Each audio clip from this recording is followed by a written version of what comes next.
everybody, thanks again for tuning in to Revolutionary Lumpen Radio.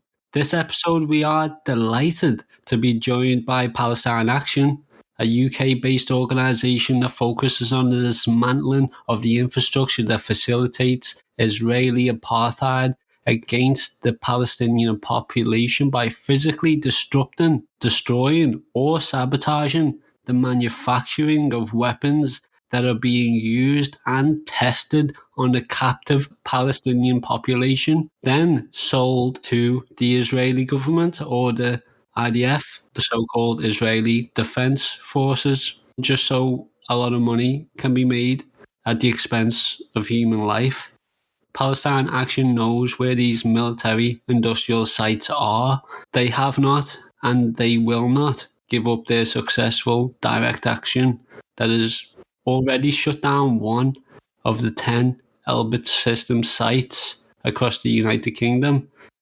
So we brought them on so that we can learn more about Palestine Action as well as Platform Palestine Action and give them all of our support and bodies to this critical movement.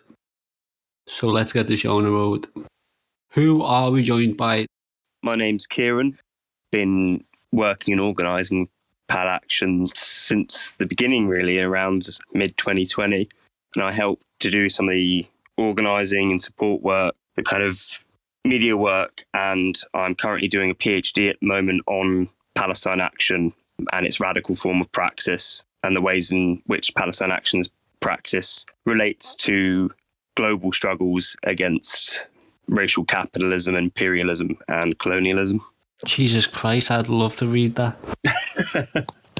And I'm Richard. I'm one of the co-founders. It's good to have Kieran here at that intellectual basis behind it. I'm a bit dumb myself. I've seen your theory of Palestine Action presentation, so don't worry, everybody will love that.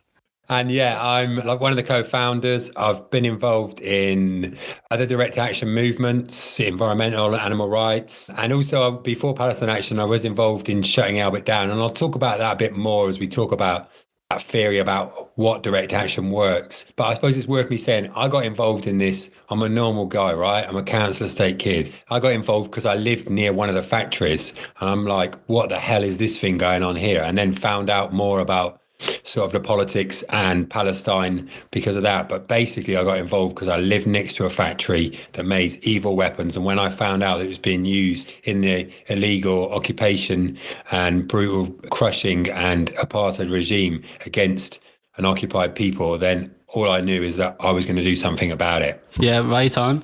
Hell yeah. So how old were you when you stumbled across this murder factory on your doorstep? It's probably like, I don't know, maybe 8 or 9 years ago.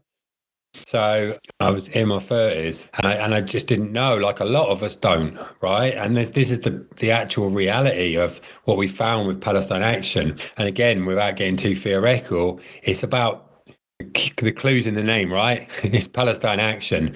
Yeah. We want to take action. So for me, it was as soon as I found out, then I needed to do something straight away. I was like, I'm not having this here. And we've seen that subsequently, like our occupation in Leicester. People didn't know there was a factory there until 4 people clambered on a roof, quite precariously up a ladder, got on a roof. And then suddenly 1,000 people from the local community, a local area, a working class area, mainly Asians who came out and took direct action themselves by getting arrested for throwing activists water on the roof, by blockading the police and not let them take activists out for hours on end, by putting fences up themselves. For us, this kind of way of acting is about acting first. I've been in loads of groups, right? And they talk a good game. They never get on the pitch and play it. Palestine Action is the other way around. We do things first. Then there's an element of education and planning and learning. And then we continue that spiral from there. And it's like the thing that Kieran touched on. Some of that can be drawn from actually liberation theologians drawing on Marxist interpretations, and for them, the Bible, who in Southern America, who went out and gave up their privileged academia life and went and lived in the favelas and worked things out from there. But it's all about that action spiral, first of all, for us and for me personally.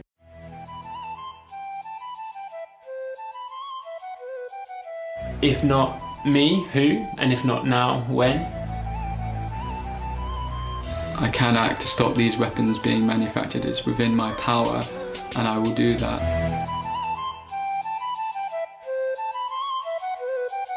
What brought me here today is a kind of realisation that direct action is probably one of the best ways to get your voice heard.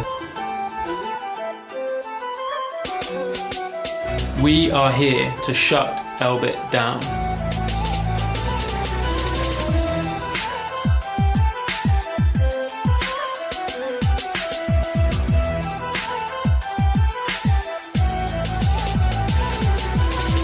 It becomes easy for people to accept that weapons being built around the corner from schools and stuff is normal. What we're doing is part of a reaction to what is already happening. It's not, we haven't started this out of nowhere. It's not about our arrests. We're doing it for others that aren't in a position like ours. For example, I often think when a fighter jet flies over my head, maybe it's like a novelty, maybe it's a very loud sound, but I wouldn't have to directly worry about my own safety or the safety of my family or the livelihoods that I wish to lead. Wowza. Okay, so we've got a hell of an episode ahead of us. Indeed. It's really interesting just to get everybody together. I mean, all of us here are absolutely disgusted at what Israel and the UK is doing to the Palestinian population through its complicity. Even if you're not doing nothing, you're complicit. So people probably know that we state that we are a Marxist revolutionary podcast, and we always love to get to know our guest a little on the show before diving into the actual questions. And one of the ways that we do this is to ask our guests what political tendency they subscribe to, if any. But as you're here as Palestine Action, representing an organisation, I suppose that could vary massively. Is that the case?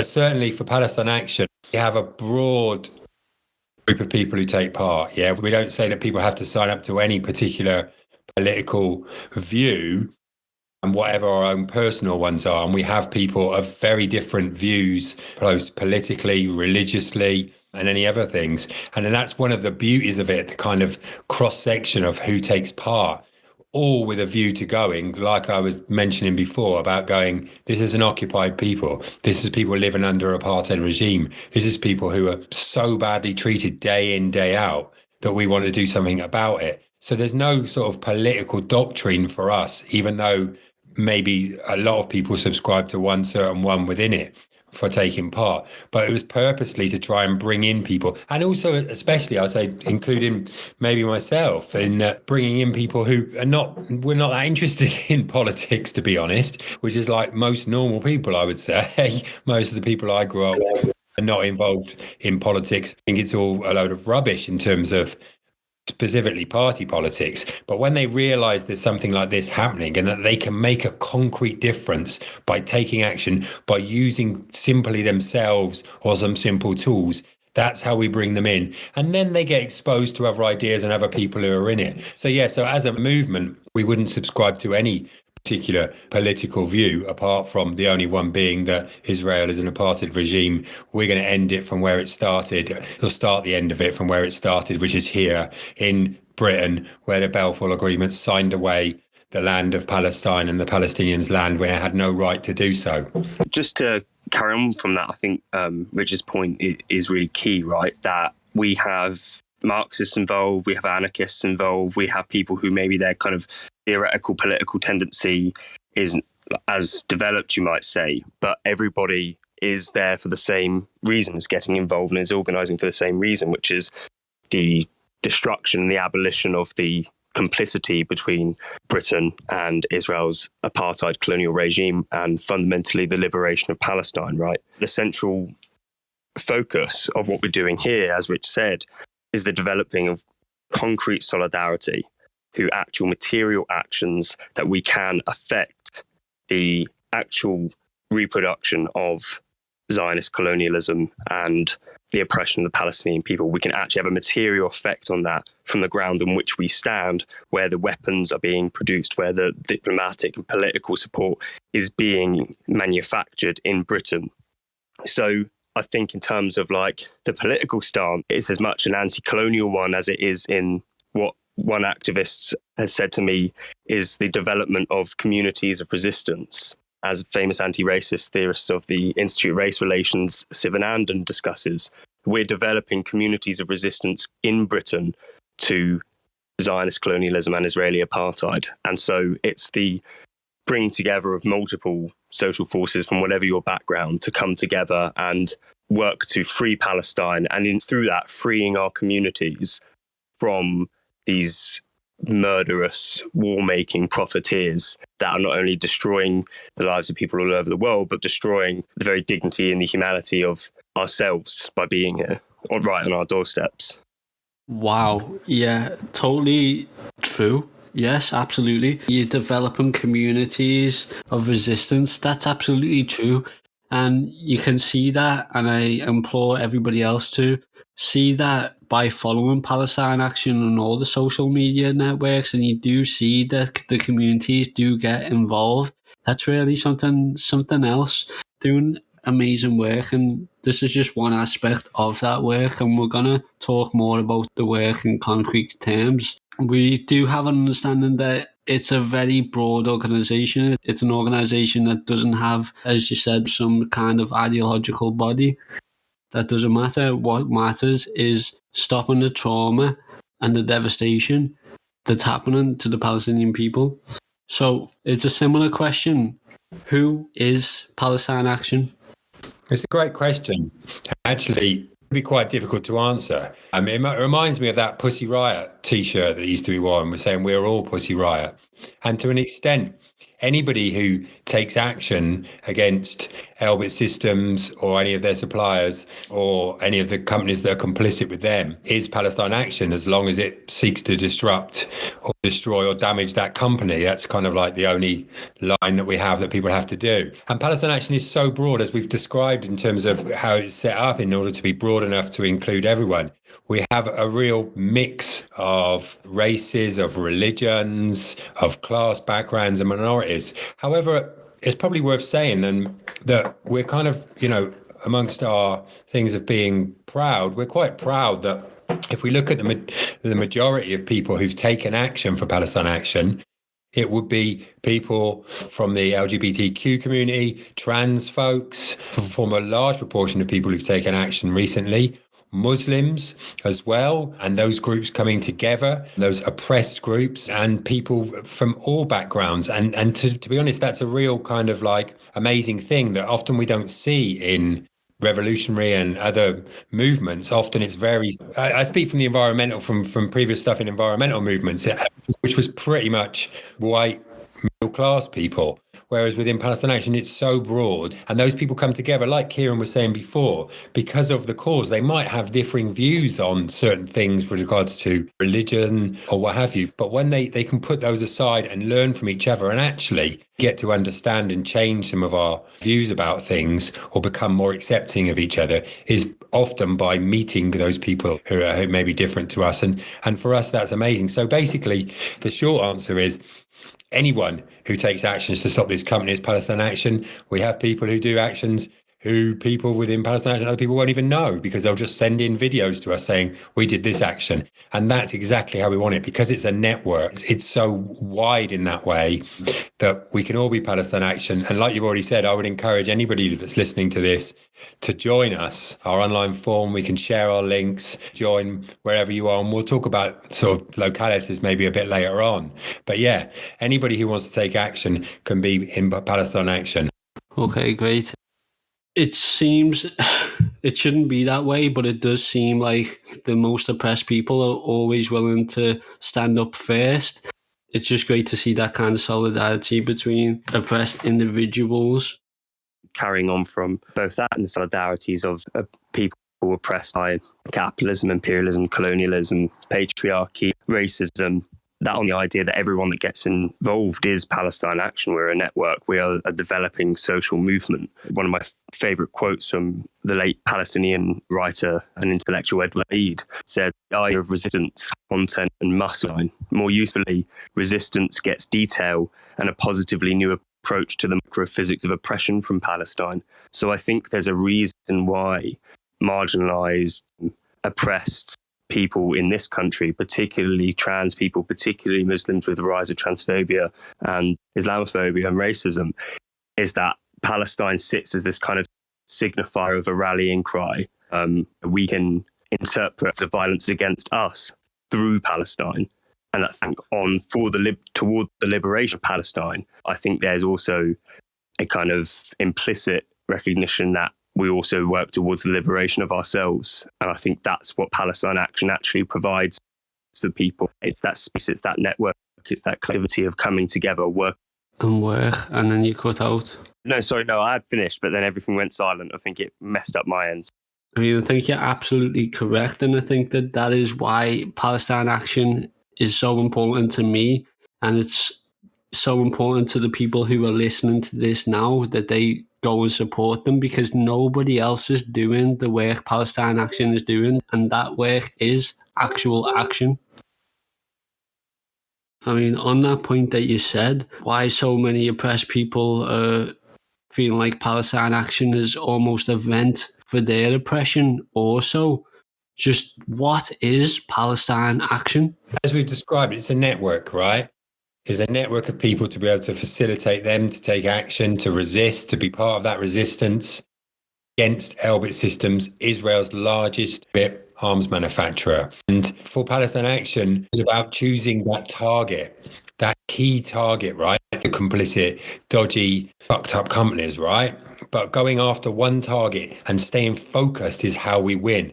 And we and the Palestinian people are fed up with not winning, however good things are, however good boycotting things are, or Puma or whatever it is. It's about winning things. And when these weapons are made here and then exported over, and this is a company that literally markets its weapons as battle tested, meaning they've been battle tested on the captive population of Gaza and then sold to other regimes around the world. So for Palestine Action, it's about that. It's about focusing on a target and going after it in a sustained nature continually. Also, another key element for Palestine Action is to keep that simple, right? Keep that simple message.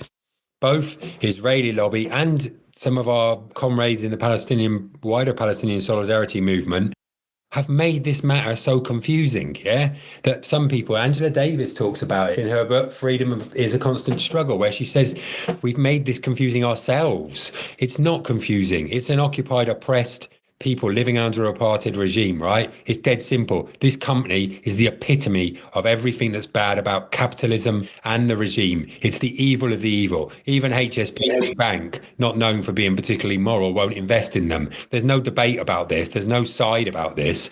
Everybody, normal people, clever people, everybody gets it that this company is evil. And that's why Palestine Action is that. And that's why I think we can also bring in more people to this, right? Local residents. When I was on the roof of a factory for 3 days, on day one, we had the usual stuff shouted at us, go and get a job, do this, do that. When we was getting arrested off the roof, the same people walking past going, do you know what? They might have a point. Why are they putting their bodies on the line for people they're never going to meet? And they've been talking about this company kills children. Maybe they have a point. So that simple nature, that simple message, that clear, simple target, rather than going after everything, is about how we win and going after the evil of the evil. And that's the way that we engage local communities. That's the way that we bring on loads of people. That's the way we bring on the many students who've taken action, the retired people and everyone, by focusing on that. So Palestine Action is focused. It's a focused, simple campaign that uses ourselves and our own bodies as a way to bring about end and takes action crucially. Yeah, well said. Kieran, anything to add? I would just continue on that to say one of the comrades in Palestine Action referred to this frequency as guerrilla direct action, right? It's this ongoing, like relentless kind of like direct action warfare against Elbit Systems because it is, yeah. Because as Rich said, in terms of BDS or some of the kind of other shut Elbit down things that happened before Palestine Action, they were good, but they were sporadic, or they would go on for a few days or a week, or it's this ongoing sustained campaign. And that is what's getting to the heart of it. That's what's breaking Elbit Systems. That's what's not only forcing it to shut down parts of its factory and restrict some of its actual movement in Britain, but also the direct and sustained nature of the direct action is directly attacking the arms that are going over there. Smashing up these buildings, stopping them for weeks, if not months on end, is materially impacting and stopping the wealth of weapons, of bombs, of security systems that are being tried and then tested on Palestinians, as Rich said, as combat proven or battle tested. They like to then market them to the international arms market. I would just add to that about it is that sustained nature of it is key, that people will just carry on doing things. And also that we kind of understand the world that we live in, right? Yeah. So there's no big bureaucracy. Yeah. We're not seeking to employ people. We hope that we won't be around that long, right? Because we can get rid of these things. Yeah. We're not seeking to emulate other things. And I think movements and organizations that hang around for too long, solidify, end up with loads of bureaucracy that stifles action and doesn't encourage it. Whereas actually maintaining a fluid network is a way of getting people to just that sort of do-it-yourself ethic, right? Rather than going through any number of things. And I think that for us, that's key to keep it fluid. And yes, we're organized and we have people who are organizing all the time and doing stuff, but we've got to keep things fluid and be able to react. And also be able to react to changes in the approach of the state to us and the approach of the company it concerned, that we need to keep that fluid nature of it. I'm sorry to ask you this on the fly, but for anybody who doesn't have context, could you tell us a little something about Elbit Systems? Like, who are they?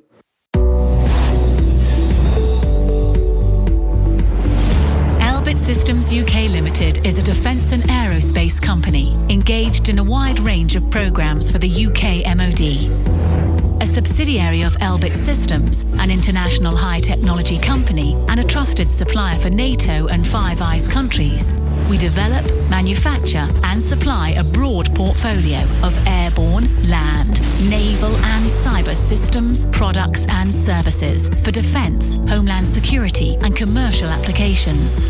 We tailor and adapt our technologies, integration skills, market knowledge and operationally proven systems to each customer's individual requirements in both existing and new platforms. Our extensive real-world combat experience, together with a proven development approach. So they're Israel's largest private arms manufacturer. So they're well known, particularly for the drones, okay? So for drones that fly overhead of Gaza every day, yeah? This isn't just when there's bombing, like in May last year. This is every day that this is caused. I saw a recent report that said 50% of children living in occupied Gaza wish they hadn't been born, because they hear these things and they don't know whether this drone's an attack drone or a surveillance drone, because they're the same things. They make these drones. They make the Merkava tank in their Tamworth factory. They make parts for that. They use their surveillance on the apartheid wall and also the wall in the Mexico-USA wall. They are all over the world, in fact, in places. And even in England, they had got a recent contract with Coast Guard to have surveillance, to use the drones to surveil migrants fleeing here. So they're kind of like intersectional in every bad way. They make the stuff that causes the wars, that contributes to the wars and the occupations of people. And then they try and stop the people who are fleeing this getting to England and other places. They really are the most evil of the evil company. They make bullets, stun grenades. They bought IMI Systems, the Israeli state manufacturer, and included that in there. And like I said, they are all over the world and in parts are looking at new contracts and basically mixed up in every bad thing you can imagine. They also sell, their second biggest customer is India, which is using the illegal occupation of Kashmir. So yeah, that's Elbit Systems for you. They're kind of like the worst of the worst. Yeah, they really are the worst of the worst. And I totally have to back what you said, where they are like the epitome of what's wrong with capitalism, like as an organisation. I mean, this is an organisation where HSBC won't work with, and HSBC have been known to work with Mexican cartels, people who cut people's heads off and shit.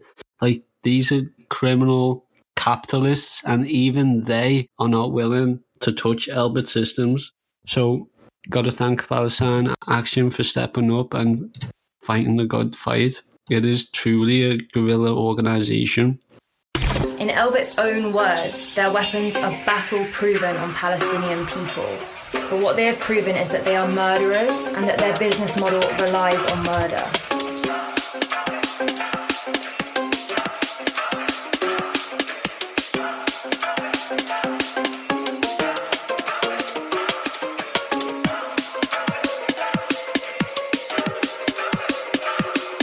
I wish with every fibre of my being that Asking Nicely got people their freedom and their safety and their well-being, but unfortunately that is not the world that we live in.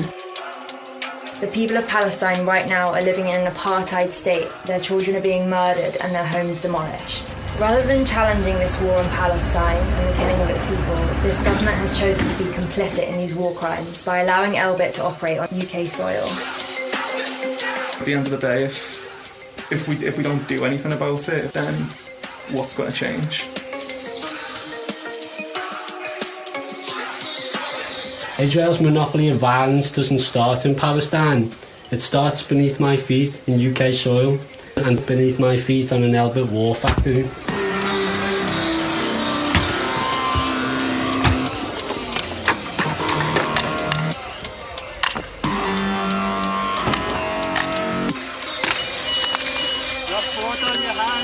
Even though it's not me who's facing the genocide that the Palestinian people are facing, I'm not disconnected from that. It's companies here in this country that are profiting from instances of mass death and destruction.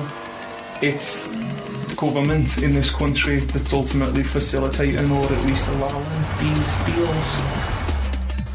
I think it's important to note that Elbit not only manufacture several weapons used against Palestinians that have been deemed illegal under international law by Human Rights Watch, but also are producing drones which are going to be set to be used in the UK to surveil not only the UK's own citizens, but the UK's borders against migrants and asylum seekers. So I really encourage everyone who's watching to get involved. Nation was started here, like I mentioned before, because the British state gave away the land which had no right to do so, gave away the land of Palestine with the Balfour Agreement over 100 years ago. So we started here. However, I want to say in terms of location is, yes, there's many people who are Palestine Action all over England, Wales, Scotland, in the occupied 6 counties. But Palestine Action really needs to be, and there's been an action in Berlin past, but it should be everywhere. And we've had conversations with people all over the world, and we have obviously the research. We have a great research team, so we know where all the Elbit sites are all over the world. And Palestine Action should be anywhere that people will take direct action and stop these factories from operating. And we would just sort of reach out to any listeners here, anywhere that they are, to reach out to us. And we can run like workshops and conversations with you about how you can replicate and start your own Palestine Action in your area. As long as we're looking at direct action as a way of stopping that. And obviously we can talk about legalities in your own, legal repercussions in your own countries and states. But yeah, a real call out to people. You can do this, right? There was no great plan before we started, right? One of our first actions, there was just like 4 or 5 of us ran into their headquarters and spray painted a bit and tried to run up to their things. It's all about doing it rather than talking about it. And we can talk about things forever and a day and plan the perfect thing. But most of the stuff we've done is just committed people with compassion who are fed up with waiting, right? The late, great David Graeber made that great phrase, protest is like begging the powers that be to dig a well. Direct action is digging the well yourselves and daring them to stop you. And I would want to say, wherever you are, Yeah. that well, right? Act as though you're free now, because you are, whatever the state might say, whether that's actions that you seek to get away with or actions that you stay there and you end up getting caught. Palestinians don't have the luxury to choose whether to be on the front line or not. They're forced to by the occupation, all right? We're going to stand in solidarity with our brothers and sisters, to be honest with you, standing outside a brick wall in Kensington that happens to be owned by the Israeli state and shouting at them to change their mind it ain't going to work, right? However much we've all probably done that. I just urge people, wherever you are, to take that next step and to go, what can we do where we are to take direct action, whether that's blockading a gate, whether that's climbing on a roof, whether that's going inside and dismantling their war machinery. What can you do where you are? Ask yourself that question, and then you will become Palestine Action where you are, and we can support you setting those up. We want this everywhere. Everywhere there's an Elbit factory, there should be a Palestine Action. We will not sit by while the UK government fails to act, fails to stop the export of arms and militarised technology to systems and nations and oppressive governments that kill civilians, that entrench apartheid systems, and that continue seeking military conflict rather than peaceful resolution. Shut Elbit down! Shut Elbit down! Ask yourself, who are you protecting? Are you protecting the corporate interest of Israel's largest private arms company? Or are you protecting innocent Palestinian civilians, innocent Myanmar citizens, innocent Indian citizens? Under the guise of technological information, here they increase the amount of suffering that oppressive militaries such as Israel can unleash on oppressed people all around the world. Your profits are covered in Palestinian blood!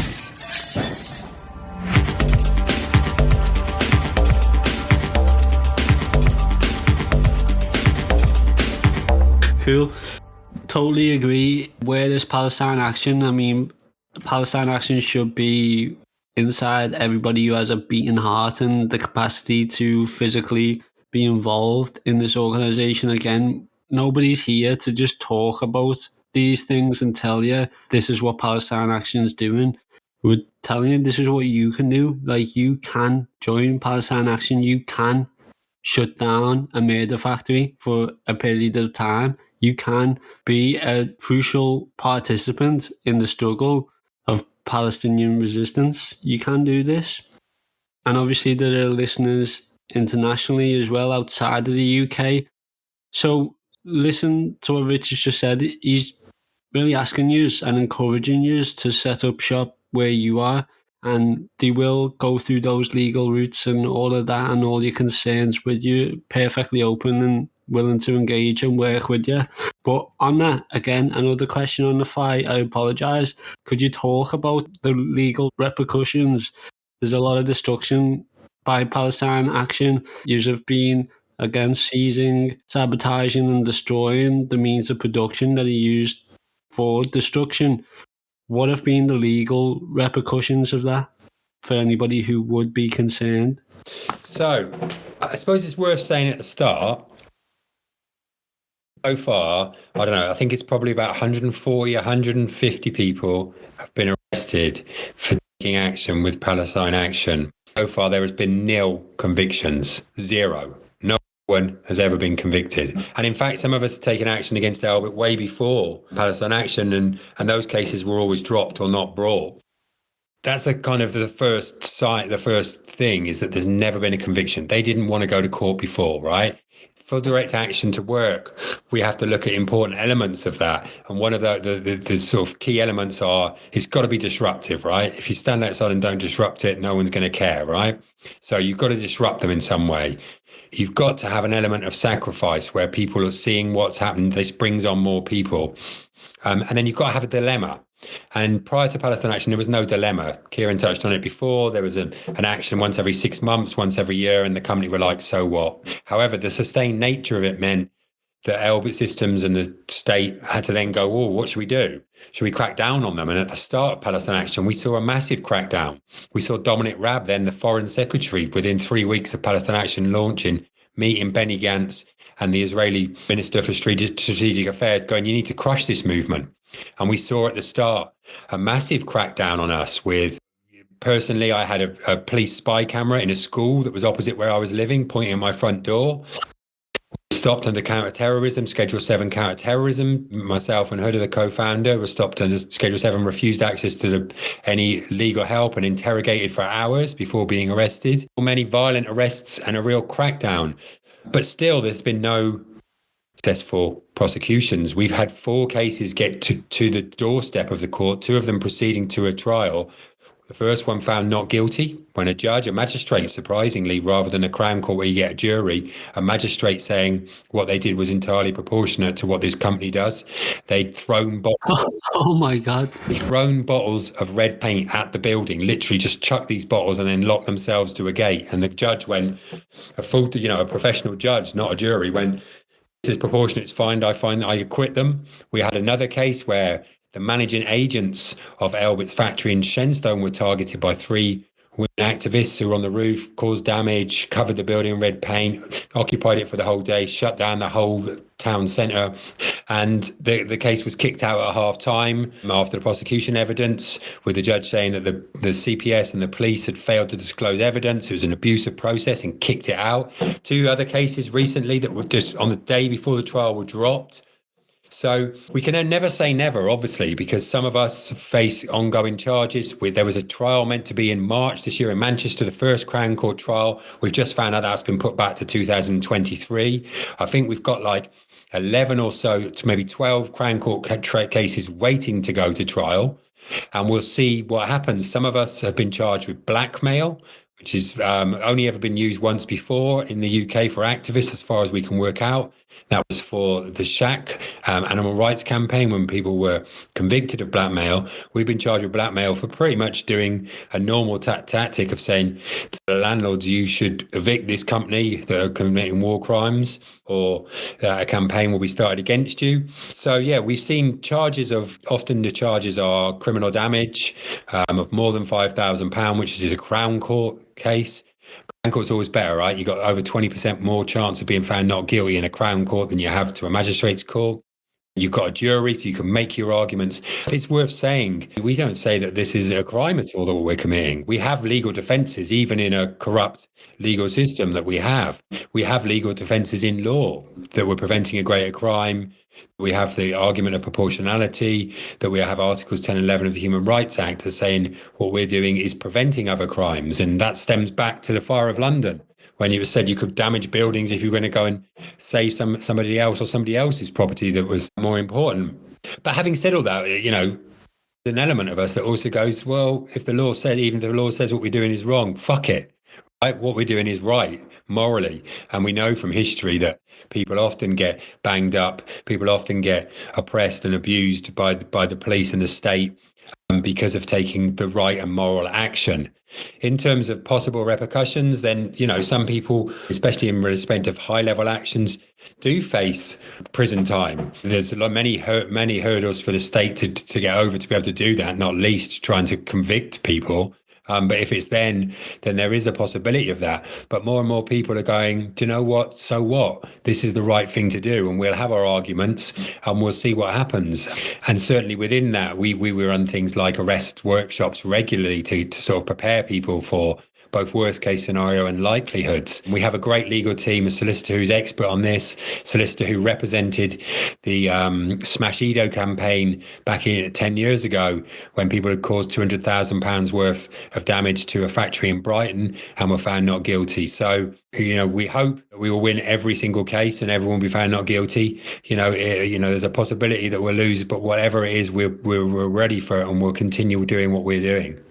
Yeah, totally.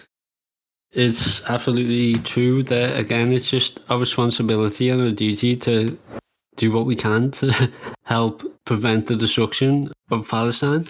Thank you for your honesty with that answer, Richard. With all that being said, why is all of that worth it? Why is there Palestine Action? Why do that for Palestine? Well, I think this goes back to partly of the quote I read out from Edward Said before, where a bit before that, he says there is a international dimension to Palestine as a rallying cry, right? That people see in the oppression of the Palestinians, their colonization and dispossession, but also through the strength of their resistance. I think people see that within themselves. I think that there's 2 points to it. That one, the solidarity is not merely unidirectional, right? It's not only from Britain to Palestine. This relates to what I said, that a comrade said to me before about when we fight for Palestine, we also fight for ourselves. When Palestinians fight for themselves, they also fight for us. There is no nationalist distinctions between our struggle here and the struggle there, right? One, there's an element of the fact that, quoting from Martin Luther King Jr., where he said that justice in somewhere is an affront to justice everywhere, right? That we should struggle for the Palestinian people on its own grounds, of course. Well, that's always where it has to be, right? You know, when we're talking about how Palestine Action relates to struggling against the broader relations of capitalism or imperialism or colonialism, Palestinians have to be at the core, because otherwise we lose our way.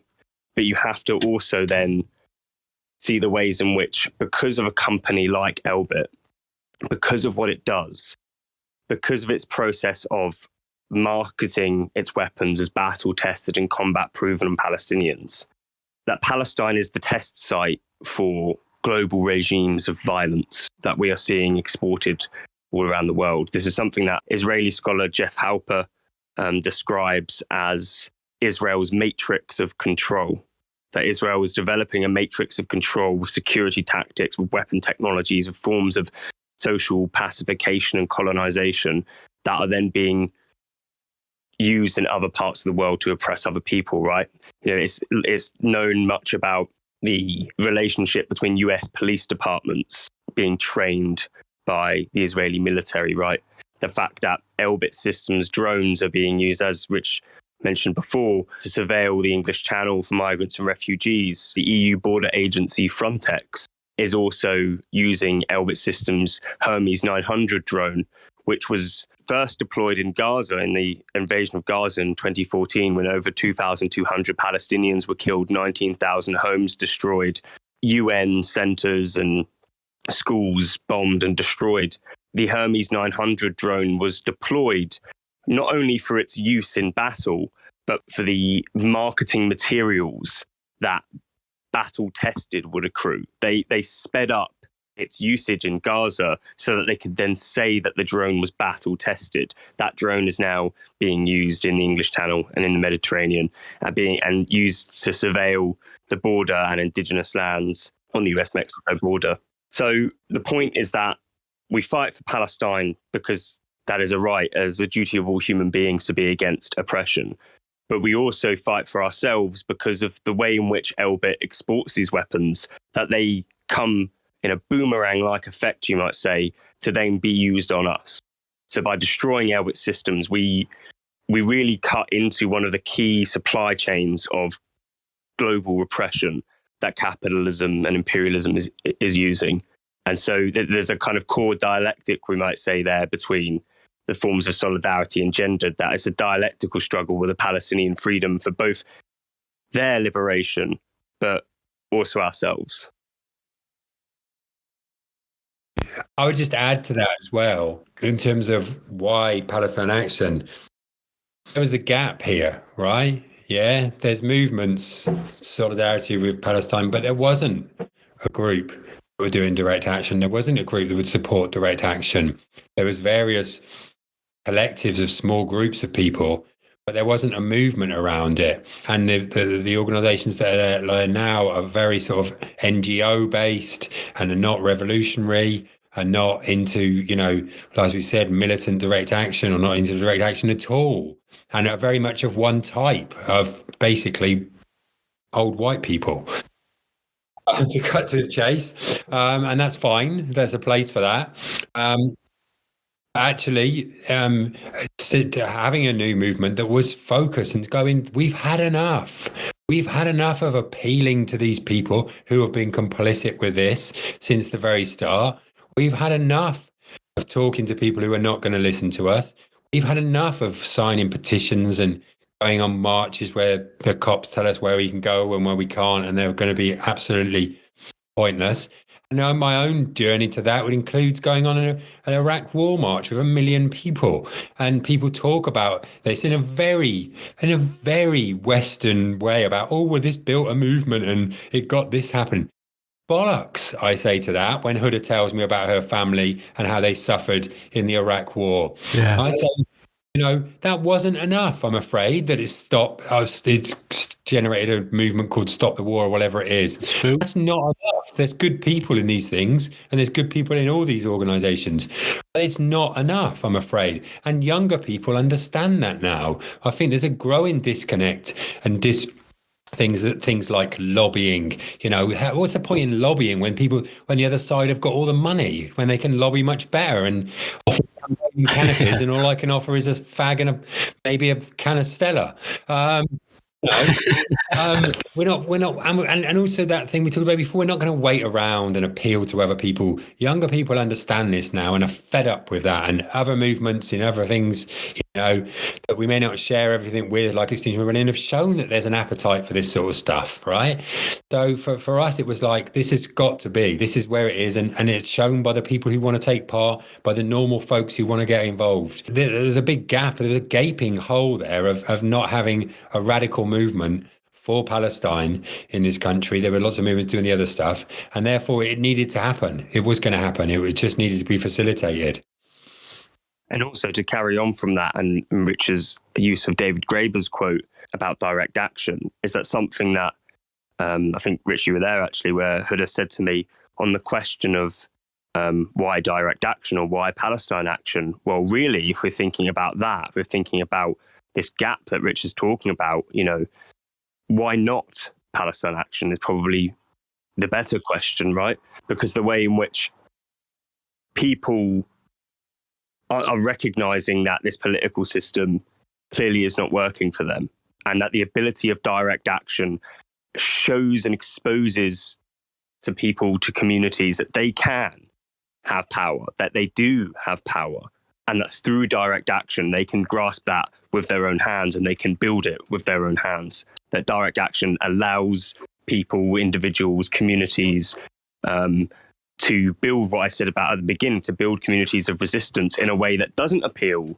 to dominant political institutions. It doesn't appeal to, that's the point about protests, is that you're appealing to the dominant institutions or political parties to go, okay, well, you've annoyed us enough, so we'll make some policy changes. And Palestine Action refuses that. It refuses to engage on those political terms. Palestine Action, through the power of direct action, through the development of communities of resistance, is subverting our current political order with with the expansion of policing, the expansion of surveillance, the repression of wages of trans people, the increasing racism we're seeing towards migrants and racialized communities. Is that Palestine Action refuses those dominating political structures at every level, right? So what Palestine Action is to say, no, we are going to take this ourselves, and we're going to grasp this with our own hands, and we're going to do this ourselves, and we're not going to appeal to you, and we don't need to. And I think there's something very powerful about that, both in terms of our struggle for liberation in Palestine, but also, as I've been trying to allude to, our own political context and the liberating of ourselves and our own communities. I think that's very true. And it's about showing we have the power. That's what Palestine Action wants to do to people. It says you have the power to do this. Don't listen to those posh people telling you have to beg and plead and wear a suit and go and ask people things. We have the power to stop these things. It's ourselves. Graeber again says direct action is the insistence on acting as though we are already free. And we can already be free, whatever those oppressive regimes that we live under. If we act as though we're free, we can be free, and we have that power. People have proved to us in the past that they have the power to fight against these things. And we know that we can if we ignore and take off those shackles, whether that be family responsibility, feeling that we have to act in a certain way, where we've got that power to go, no, fuck it, we're going to shut this place down. This is wrong what they're doing, and we are going to be that change. We are going to do that ourselves. Hi, I'm Buffy. I'm 19 years old. I am very politically active, and obviously Palestine Action is something that I was very excited to get involved with. The murdering of innocent civilians and children in Palestine is something that I find hard to even comprehend. The fact that my government are complicit in the selling of arms disgusts me. If my government can't stand up and see what's wrong, then I guess I will stand on a roof until this ends and shut down Elbiot Systems. Today we're stood on a factory that sells parts to the Elbiot Systems. So of course this is an extremely important part to shut down, because if you can't get landing gear, then you can't continue with the rest of the production. It's vital that anyone who can and is willing to do an arrestable action, that they do, because the colonial agenda, apartheid and genocide is something of the past. We need to learn from our mistakes. It's the 21st century. It's quite horrendous. Just the thought that I'm stood here and generations before me have stood here. Absolutely. Thank you both. There's a few points I want to get through there. I just want to thank you, Kieran, for being a good Marxist and coming at me with the contradiction of asking why not Palestine Action, and yet answered that explicitly well. A quote of Angela Davis actually agrees with some of the sentiment that was just spoken then. Angela Davis once said, "You have to act as if it was possible to radically transform the world, and you have to do it all of the time." And that is true. But what I really did love out of some of those comments was this boomerang system of humanity. What's being used and tested on them is going to come back and be used to oppress us. And that was the case. And there's actual documented cases of the Zionist Israeli pigs forces training the US police forces. And that was around the time of the George Floyd riots, where obviously the United States wanted to oppress black people who were standing up against fucking racism in the United States. You know, these methods of oppression are loved by these ruling classes, and they'll share them, the countries, in the same way the United Kingdom will share its land so that it can develop weapons to be used against Palestinians. It really is a handshake of murder between these nations and powers, but we do have our own power, which is what we're all getting at. These are a few people making big decisions, but we can make big decisions ourselves with our own body and be actors of history. Just to clear up for an international audience, a can of Stella is a highly alcoholic can of beer. Yeah, that was a really interesting answers from you both. Thank you both. This has probably been brought up already, but let's make it more distinct.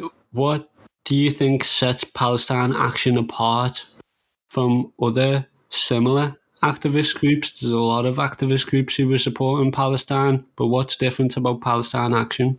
I think the key thing for me, and not just in the Palestine movement, but generally, is that there's lots of groups that talk a good game, but they never get on the pitch and play it. And again, the clues in the title, it's about action. It's about doing things constantly, not talking about it forever and not getting off your sofa or writing a load of things that your statement about a certain matter of which people will probably not read. It's about this attitude of doing something. And the key thing that we've learned as we've gone along as well, it is doing something rather than nothing. Yeah. If we're thinking there, oh, well, how do we do this? How do we shut this factory down? There's so many ways to shut down a factory.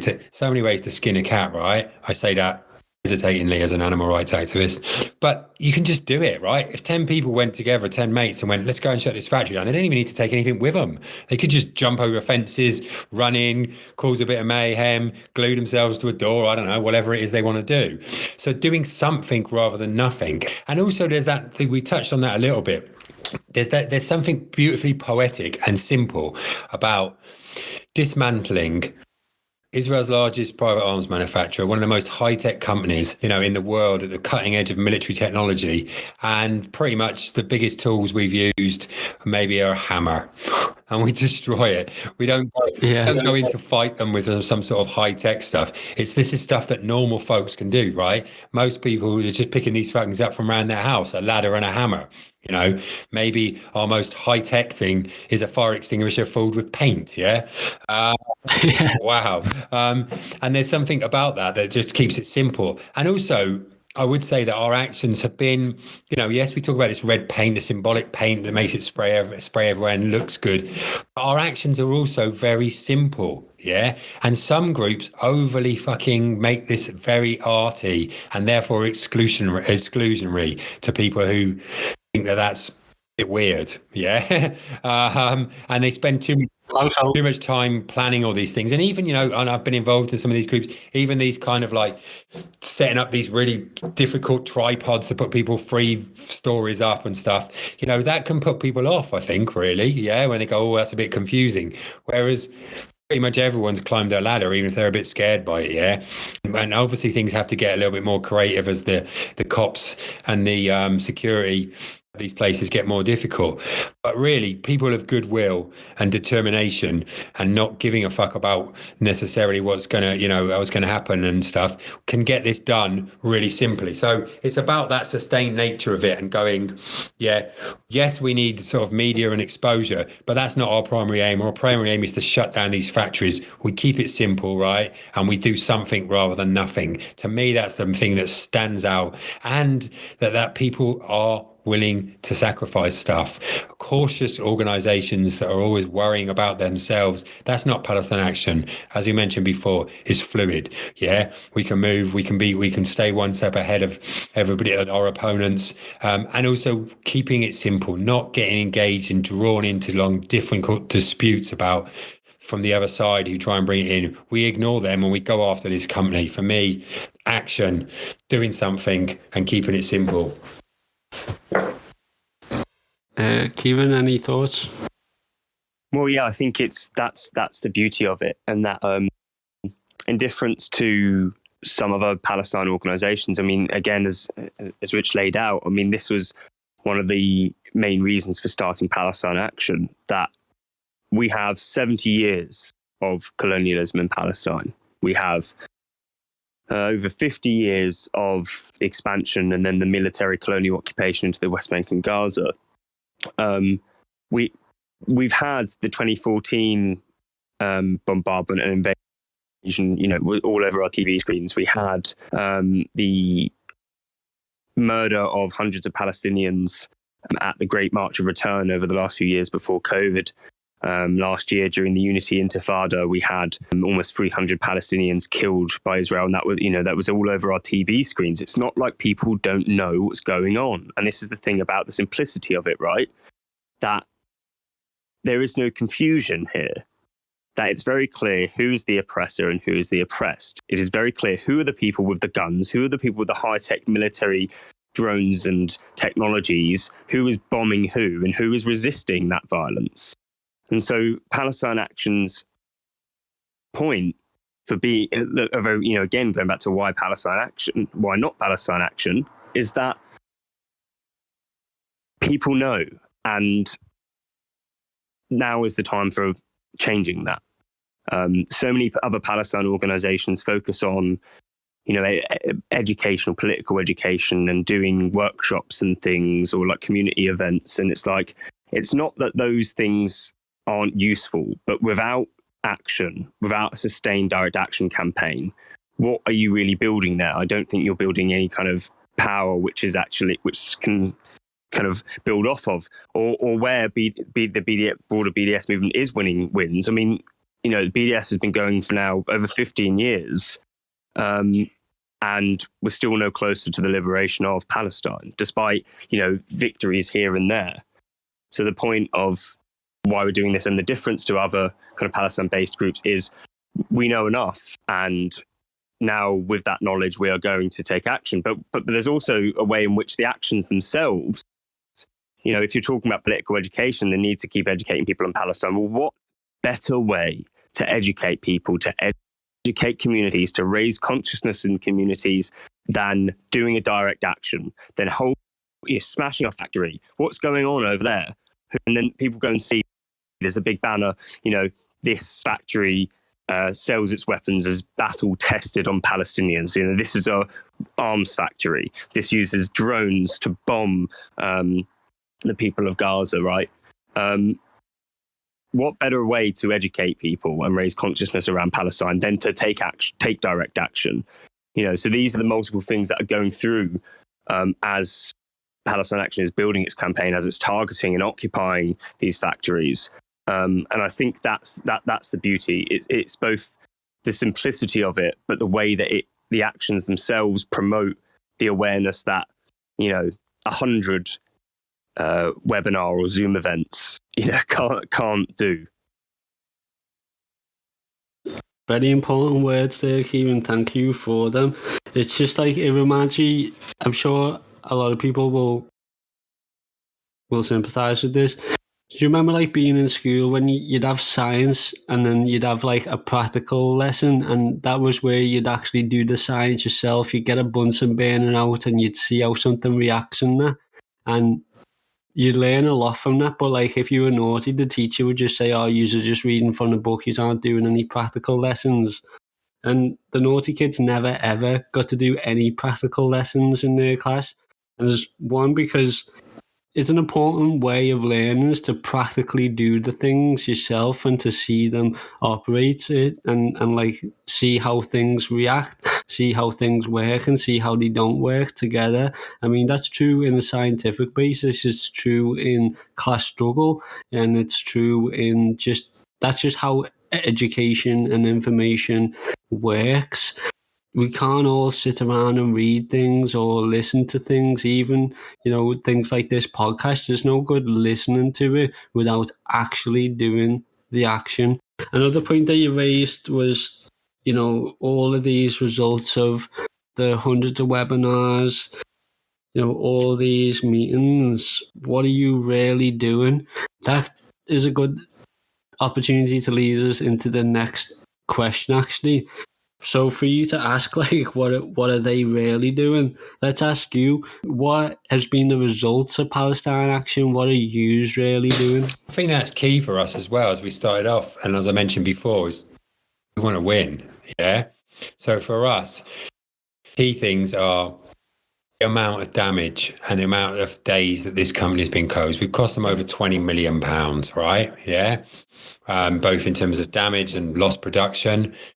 Crucially, we've closed one of their factories. It's not happened in England, Wales and Scotland before. It happened in Derry, where they closed a Raytheon factory. We closed and got a factory out of Oldham. They're down to 9 of them, yeah? They're on the back foot, which goes against their whole strategy, their whole capitalistic strategy. Their strategy was to buy new companies and grow it that way. But the force of the direct actions that happened there over an 18-month period, when over 10 direct actions happened, forced them to close. So this is actually closed. So there's a direct material results. Okay, there's no dispute about that. Other things has been amplifying of the Palestinian voice. We've had famous Palestinians talk about how our actions have amplified that by the very nature of them. We know that mainstream media doesn't like covering Palestine at the best of times, it doesn't cover us very often. However, it's been the nature of the actions has been that some people just can't ignore them, and you get that out there, and we get that support directly from occupied Gaza and the West Bank, that people tell us. We've been on shows there and tell us about how thankful they are and how pleased they are to see what we've done, and they're amazed by that. So for us, those are really, really important. The concrete stuff, though, the literal concrete sometimes that's been taken out of the building. These are the things. This is what costs the capitalists. This is the only thing they do. Economic sabotage is the only thing that they understand, and lost production when they can't make these evil weapons. This is what gets the results, and direct action gets the results like nothing else. We can't have a little debate about what caused this or this caused this. We know, right? We know full well that it's direct action what got rid of the factory in Oldham, yeah? It wasn't because there's never been, right? As far as I'm aware, there has never been a politician, whoever it is, from everyone from, up to Jeremy Corbyn or whoever, none of those politicians have ever shut an arms factory down. Palestine Action has. Yes.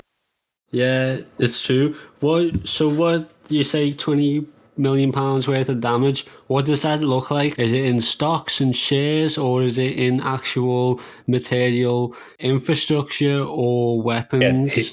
First of all, it looks fucking great. Yeah, It definitely. looks like smashed up buildings. That's not to include any security firms and what they're doing. Still, that doesn't stop us getting there.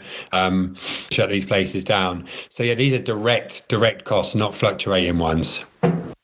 Yeah, I mean, just you've literally shut a fucking factory down. That's unprecedented. Seriously blows me mind, and that's why Palestine Action is so crucial, because it's clearly the action that we can take to literally cause a domino effect across the whole of Elbit systems across the UK, and we can do this, people. Israel's monopoly of violence doesn't start in Palestine. It starts beneath my feet on UK soil. Right now, the people of Palestine are living in an apartheid state. Their children are being murdered and their homes demolished. It's in this factory, in this town, in this country, that the weapons made to kill the people of Palestine are produced. We will dismantle this monopoly of violence Israel has over Palestine, brick by brick.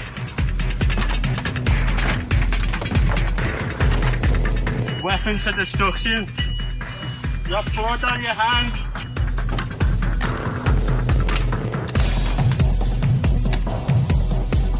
Elbit not only manufactures several weapons that have been deemed illegal under international law by Human Rights Watch, but also are manufacturing drones which are going to be used to surveil not only the UK population, but also the UK's borders against migrants and asylum seekers.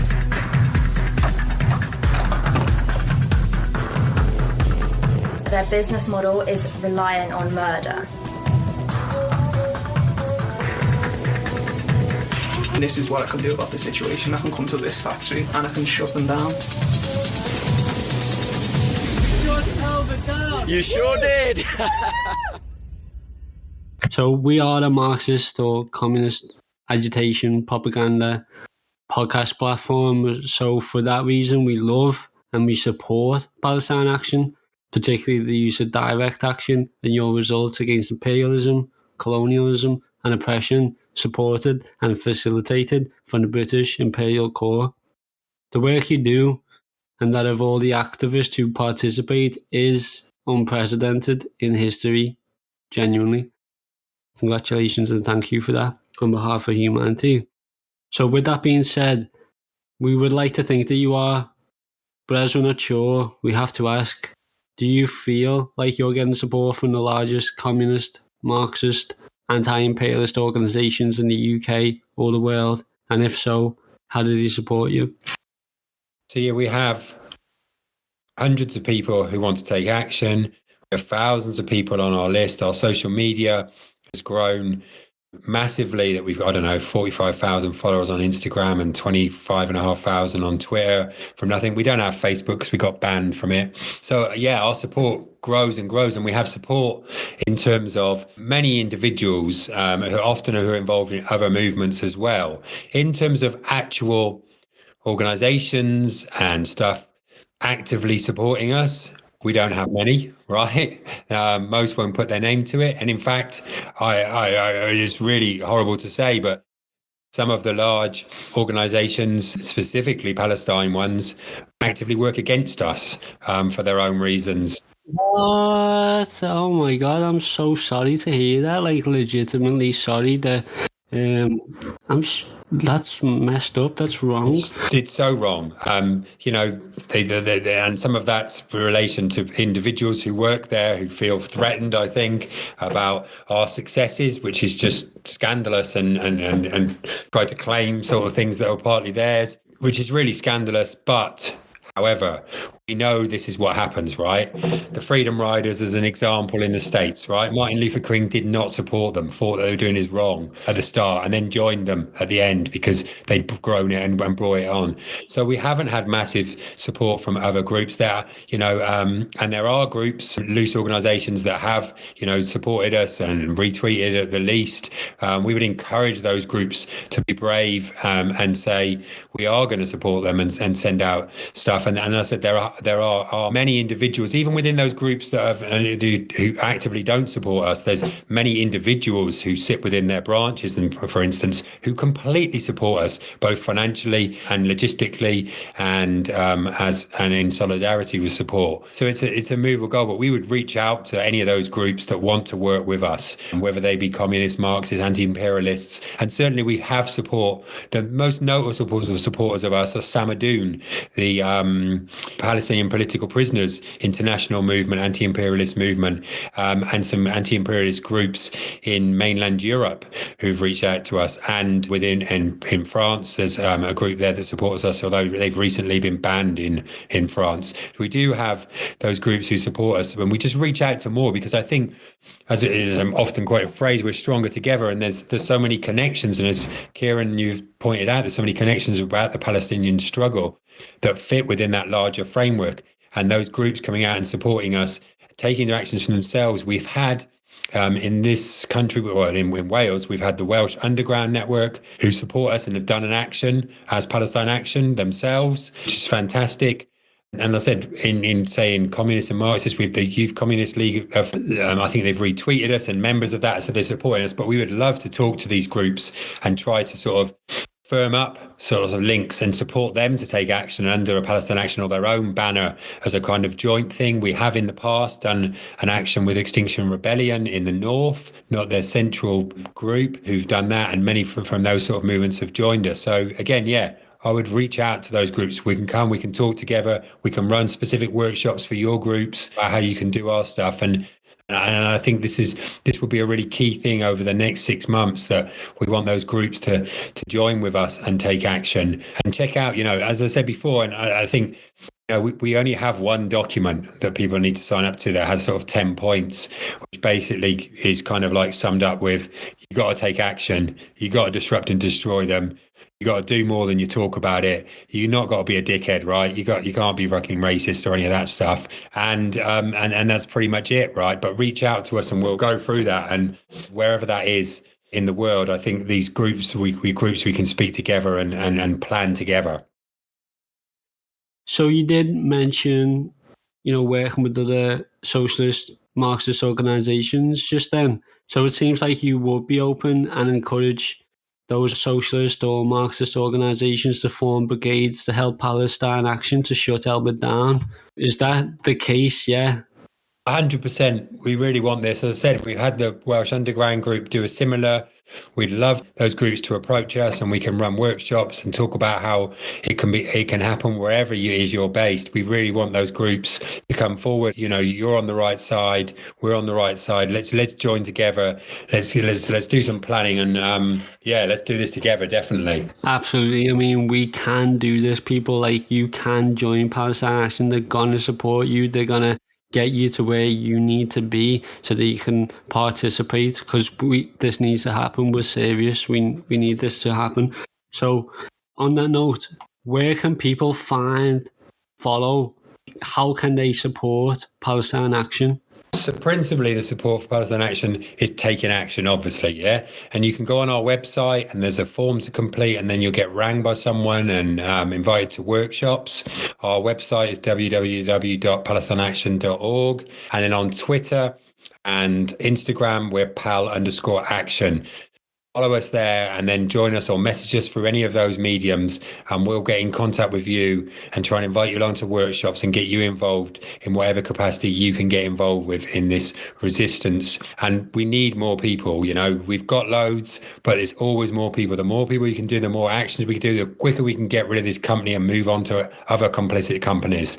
So yeah, I just encourage everyone and groups and individuals to go to our social media pages, go to our website and join us, and then take action. Yeah, just want to appeal to the international audience. So again, if you're outside of the UK, this is something you very much can get started on in your country, respectively, as I'm sure that we can find some kind of link towards, your rulers over there where they support the oppression of the Palestinian population. So we have to take Palestine Action there. Thank you to those who have already participated in Palestine Action. Love and solidarity. And we're going to make all of the links that you mentioned easily accessible for all of the listeners so that they can go and apply and join and find some of the best people that they could ever meet, which are those of Palestine Action. Yeah, goodbye everyone, and please do join Palestine Action, and let's shut down this evil company and let's bring it about by action. It's been great. It's been a great conversation. Thanks for having us. As always, workers and lumpen of the world, unite. While we listen to tunes made by ignorant fools, Israel blocked the UN from delivering food. They bring in the troops and you won't even glimpse at the news. They make money off the products that we're quick to consume. And it's not simply a question of differing views. Forget emotions, this is facts, what I spit is the truth. Makes no difference if you're a Christian or if you're a Jew. They're just people living in different conditions to you. They still die when you bomb their schools, mosques and hospitals. It's not because of rockets, please God, can you stop this all? I'm not related to the strangers on the TV, but I relate, cause those strangers could have been me. Words could never ever explain the raw tragedy. It's not a war, they're just murdering more rapidly, and we're automatically supporting pure savagery. Imagine how you feel if this was your family. Free my people, long live Palestine. We will never let you go. Sing it with me now. Free Palestine. Free Palestine. Free Palestine. Free Palestine. Free Palestine. Free Palestine. Free Palestine. Free Palestine. Palestine remains in my heart forever. We stand for peace, times of war. We shan't surrender. Remember, it didn't start in this dark December. Every coin is a bullet if you're Marks and Spencer. And when you're sipping Coca-Cola, that's another pistol in the holster of them soulless soldiers. You say you know about the Zionist lobby, but you put money in their pocket when you're buying their coffee. Talking about revolution sitting in Starbucks. The fact is, that's the type of thinking I can't trust, let alone even start to respect. Before you talk, learn the meaning of that scarf on your neck. Forget Nestle. Obama promised Israel 30 billion over the next decade. They're trigger happy and they're crazy. Think about that when you're putting Huggies nappies on your baby. Free my people, long live Palestine. We will never let you go. Sing it with me now. Free Palestine. Free Palestine. Free Palestine. Free Palestine. Free Palestine. Free Palestine. Free Palestine. Free Palestine. It's not just a war over stolen land. Why do you think little boys are throwing stones at tanks? And we'll never really know how many people are dead. They drop bombs on innocent girls while they sleep in their bed. Don't get offended by facts, just try and listen. Nothing is more anti-Semitic than Zionism. So please don't bring bad vibes when you speak to me. There's plenty of rabbis that agree with me. It's your choice what you do with this message. Don't get it confused, I view this from a human perspective. How many more resolutions have to be violated? How many more children have to be annihilated? Israel is a terror state, they're terrorists that terrorize. I testify my television, televise and telling lies. This is not a war, it is systematic genocide. But whatever they try, Palestine will never die. Free my people, long live Palestine. We will never let you go. Sing it with me now. Free Palestine. Free Palestine. Free Palestine. Free Palestine. Free Palestine. Free Palestine. Free Palestine. Free Palestine. Palestine, Ramallah, West Bank, Gaza. This is for the child that is searching for an answer. Wish I could take your tears and replace them with laughter. Long live Palestine, long live Gaza. Palestine, Ramallah, West Bank, Gaza. This is for the child that is searching for an answer. Wish I could take your tears and replace them with laughter. Long live Palestine, long live Gaza.